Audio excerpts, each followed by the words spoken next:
Oh.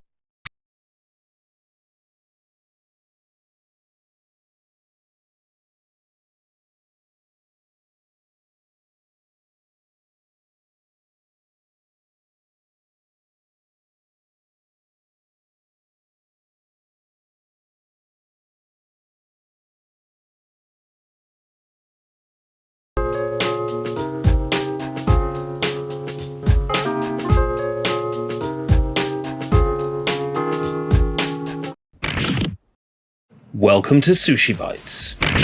In the last few years, vTubers have grown from a small and moderately harmless pastime into a full-blown institution. You've probably seen them in memes, mentioned in videos, or perhaps you've already accepted that you're part of the fandom. One of us. But what even are vTubers? Well, the term VTuber is short for Virtual and YouTuber, a term coined by Kizuna Ai, one of the earliest and most well-known examples of a VTuber as we understand it today. But if I were to attempt to explain it myself, I'd say a VTuber is an internet personality whose identity is tied to a virtual avatar. They don't have to be a YouTuber, so to speak. The virtual idol concept has mutated alongside the influencer-led culture of our current internet-based society and given birth to what we understand as the VTuber today. As we continue to progress toward a future where self-identity becomes more generally accepted, the niche of presenting oneself as an avatar or character has gone from being perceived as sad or pathetic to normal, just another state of being. VTubers have become not just tolerated, but adored, some amassing millions of subscribers. Inclusion, bitch. Perhaps the most successful VTubers would be Gargura, a shark girl who has amassed 4.2 million subscribers, and Inugami Korone, a dog girl with almost 2 million subscribers. There are many other VTubers who have achieved similar levels of success, usually having partnered with a firm that represents them, such as Hololive, Nijisanji, or Update. But there are independent VTubers as well, those who aren't signed to a large company to represent them, and with the barrier of entry for becoming a VTuber being just low enough for it to be accessible to all, even I have adopted my own VTuber persona. Hello everyone, I'm Rakujo Chigusa Eiko, but please just call me Eiko-chan. Hello, little monkey fella!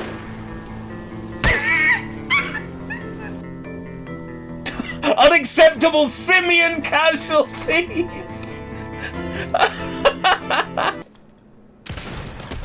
Oh shit! Boy!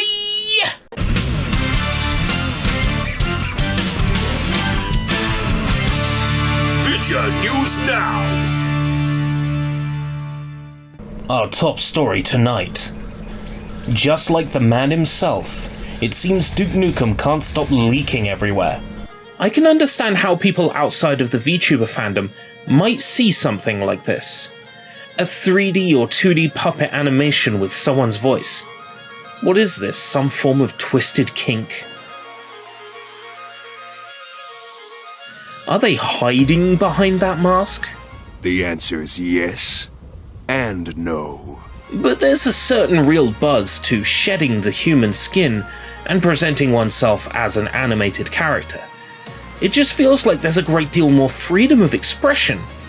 It's a well-observed and documented thing in theatre. How putting on a mask really brings out something in the actors and actresses who perform with one on their faces. VTubers are really not much different.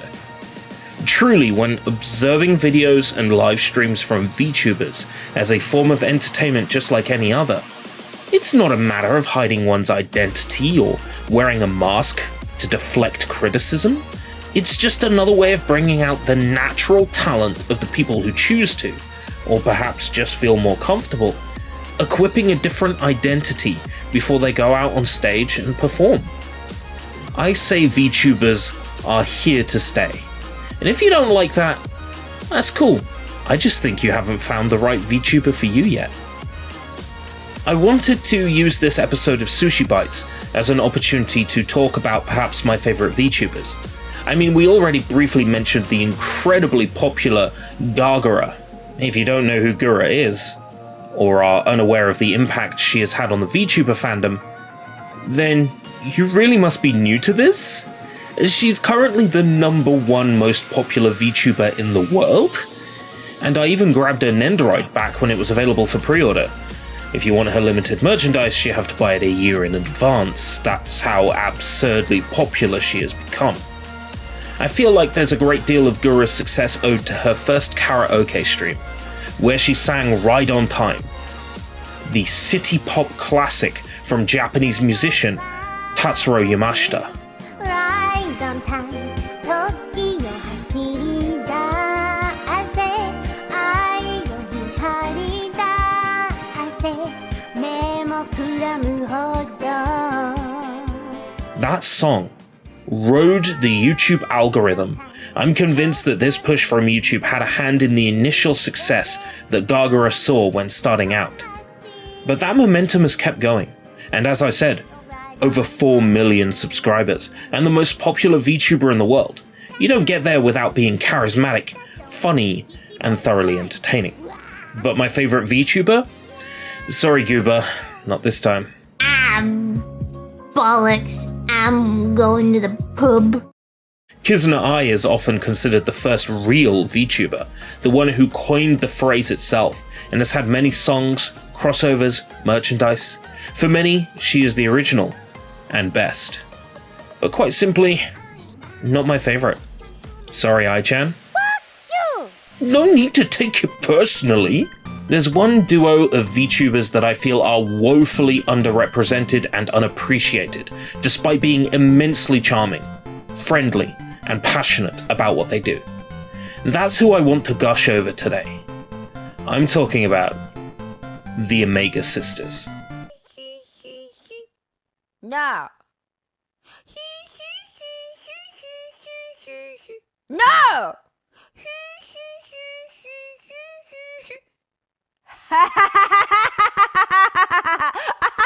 Omega Rio and Omega Ray are twin sisters. The Omega Sisters.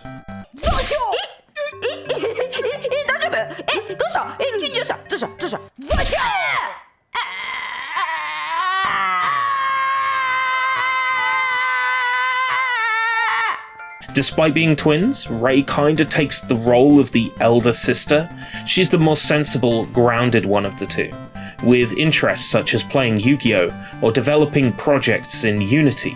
Ray will often plan the content of each video, whether it be fooling around in some sort of VR game, performing karaoke or song covers, or the best videos, pulling pranks on her sister Rio. Rio is the more playful of the two, going along with what is happening but cracking jokes to lighten the mood. Sometimes Rio will zone out during explanations or put on silly voices. In traditional Japanese manzai comedic style, Ray and Rio bounce humour off each other with their two distinct personalities. Even though much of their content hasn't been translated into English, I just find listening to them to be incredibly comforting. Like two good friends telling me about their day, or something they got up to while they were away. Every now and then we get to hang out, and it's always fun to catch up with them. Like visiting Super Nintendo World at Universal Studios Japan. It was a joy watching Omesis check out some of the attractions and browse the Mushroom Kingdom. As someone who watches a lot of Defunctland, Retail Archaeology, and similar channels and shows like LGR Thrifts, it's just sort of exciting to experience a place I might never get to visit, with people so carefree and welcoming.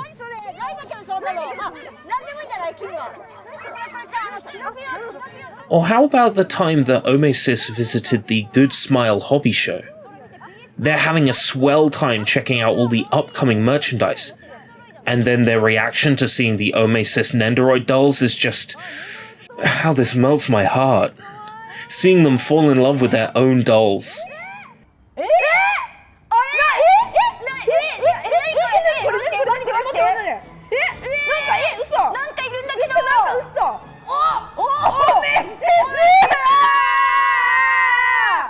This video was expensive for me. I have these dolls on pre-order because of course I do. Of course I f***ing do. I think I want to marry these girls. Where else can I get myself a wife who can get a perfect combo on Expert Beat Saber?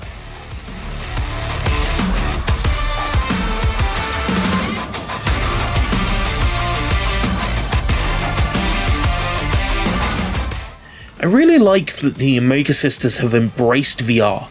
They're more or less the whole reason I bought into it too. They really made it look fun, and they've always got their finger on the pulse of what's popular. I really admire them for that.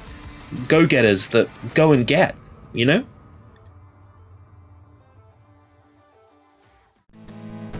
The pranks, man. These are some of my favourite Omesis videos, because they show the personalities of both sisters. In this video, Rei increases the size of her nose, the goal being to see how many times she can do it before her sister Rio notices.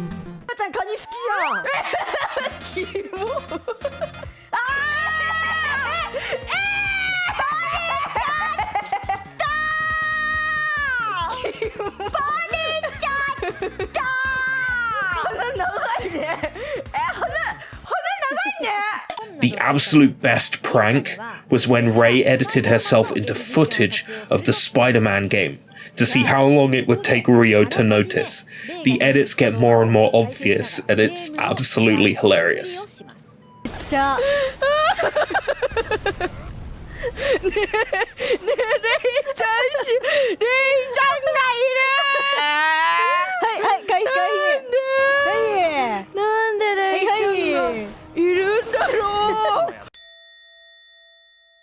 During a special anniversary livestream, Rei held a fake funeral for Rio, with various fellow VTubers making videos full of backhanded compliments in her memory. The whole thing was an excuse to crack jokes about Rio for 40 minutes. It was a hilarious watch for all of Rio's reactions alone. The Omega Sisters seem so down to earth. They'll take the time to heart user comments, engage with their community via YouTube posts, and play content made by fans. A fan developed a fighting game featuring the two sisters as playable characters. It was made with an extreme level of polish, and Rei and Rio seemed so humbled when they were playing it. Seeing content creators who acknowledge and appreciate the hard work of their fans puts someone like me, who is often cold and doesn't really acknowledge the work of their fans, on full blast for the jerk I am. The sisters have been quite fortunate enough to start landing some really good gigs. This year, they were at Tokyo Game Show. TGS. Now that's a rabbit hole I just fell into.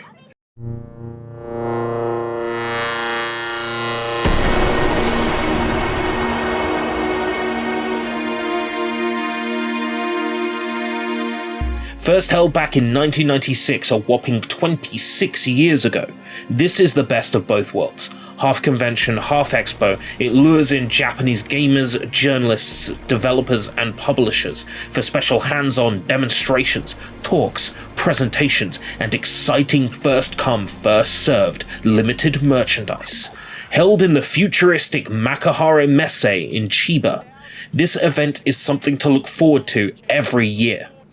Because the show takes place in Japan and is held during their day, usually the game reveals either happen when I'm fast asleep in bed, or at work earning the money needed to buy all these damn games in the first place. So I don't get to enjoy all this news live. Thankfully, it's all available on demand, and in past few years, TGS has offered English live streams alongside its Japanese broadcasts, even for games or projects that don't have much relevance or chance of releasing outside of Japan. I've really come to appreciate this because you never know what bizarre thing you're going to discover that you'd have never seen otherwise. This year, 2022, Tokyo Game Show brought the show floor to us through VR. I traipsed through a giant dungeon, completing quests and unlocking rewards, working my way to the underground, where a final surprise waited for me. What's wild about this experience is that it is mostly translated into English. making it a cinch to set up and explore. I visited this amazing virtual show floor on a stream, and it was an experience like no other. Okay, so you might think this mention of Tokyo Game Show is something of a tangent, an out-of-nowhere topic shift. And you're right, but you're also wrong. Like I said, Rei and Ryo were at the Tokyo Game Show. But not just at the show, no. The Omega Sisters were appointed official ambassadors of the Tokyo Game Show 2022 VR virtual show floor. This means they were drumming up publicity for it. And what can I say other than they did a pretty good job? Man, their videos introducing the VR event are charming. 真ん中やばこのねロボットさんとかはねいろんな説明してくれるんだよそう可愛いのソニックかっこいい I love that, let's hear it again. Naturally, if Omega Sisters are promoting something, I don't really have much of a choice in the matter. I have to check it out, obviously. So that's what I did. I'm not really going to get another chance to discuss the TGS 2022 VR event anyway, so this feels like the right time to talk about it. To make Tokyo Game Show accessible this year to people who could not travel, they brought their show floor to PC VR. Either with or without a headset, all you needed to do was download and run an executable file, connect to the servers, and start exploring the show floor. To start with, I had to create an avatar, give myself a name and a custom phrase to hover above me. I chose Omasis Fan, because what can I say? You can't spell Omasis Fan without pre-ordered 2 Omega Sisters Nendoroid dolls. It dropped me into a movement tutorial, and then it was time to enter the Makahare Messe. But something's weird. There's a giant pit in the middle of the hall. I took an elevator down and discovered the Game Stope, a sprawling dungeon full of wonders and marvels. It's Sonic! Each area had a massive array of videos and images to click on, some of which rewarded me with unlockable gear to equip my avatar. It's so wonderfully gamey. Just exploring this virtual show floor is something akin to having a religious experience, honestly. It feels right to show this off on Sushi Bites. It was a time-limited event. As soon as TGS 2022 was over, so was this virtual show floor. I wanted to chronicle this unique experience and share it with everyone. I mean, what about the weird guy I ran into who loves Gex? Do you know where Gex is? Dude, Gex? No, you want Do you know where Gex is? You want Have you seen Gex? Yeah, you want the Square Enix booth. It's like back in the Quartz area, man. No, they sold it to Embracer. Oh, Embracer. Oh, embrace these nuts. I'm sorry. You're great. You're alright. Was... Alright. Let me lick the sweat off them. So you complete quests and eventually you can activate the 3 shrines throughout the dungeon. This rewards you with the 3 legendary treasures. With those in tow, heading downstairs to the ending screen through the Geo Gallery of game history, you reach the very bottom of the dungeon. And there you meet Mihashira, who presides over all types of play in the world. Utilizing the power of the 3 legendary treasures, you vanquish the bugs in the world. It's something of a meta ending, but meta is the buzzword. So Polterwin's doing like a metaverse of their own. Well, if I'm gonna back anybody's metaverse, it's gonna be Polterwin's. Polterwin is building a metaverse. Kizuna Eye NFTs. I seem like a cool dude. Some NFT crap that Kizuna Eye is peddling is building a metaverse. Metaverse boat race. Welcome! We are going to take you on an exciting metaverse boat ride. But if this TGS virtual show floor is a taste of the metaverse, then I want in. Especially if Polterwin is making one. All I can say about this whole experience is that I hope this is the first of many. I discovered so many cool things. Polterwin's Metaverse, a Japanese energy drink I'm desperate to try. A kick-ass VR fitness game with Vroid hub support so you can play it with your own VRM avatars. This truly was one of those special, once-in-a-lifetime experiences. and absolutely incredible. Oh yeah, Omega Sisters featured in the game as a cardboard cutout, so this wasn't entirely irrelevant. Okay, good. Just making sure you didn't think this was entirely irrelevant. I just want to give them a hug. I love them so much. Virtual twin YouTubers, Omesis for short. The older sister is Omega Ray with a red ribbon, and the younger sister is Omega Rio with the blue ribbon.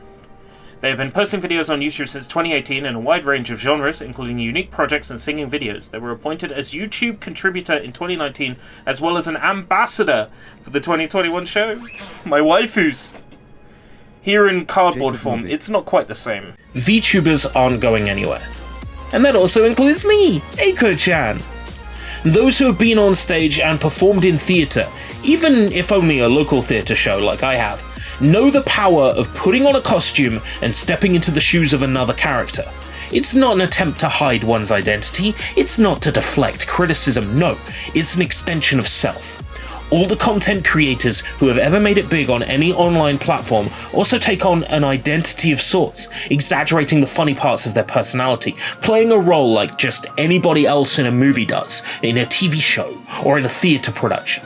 VTuber as a profession, VTuber as a personality, VTuber as a way of life are things I never thought I'd see when I first thought, how cool would it be to stream as an anime girl?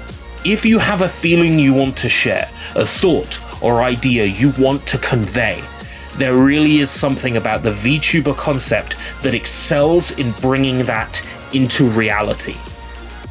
If this is something you've ever considered dabbling in, you really can't pick a worse group of people to be around. VTubers embrace the fun and the good in this world. But if I had to pick my favorite VTubers, Omega Sisters, every time. Just so warm, so welcoming, and so genuine. Omesis, I'm Ome grateful for everything you do.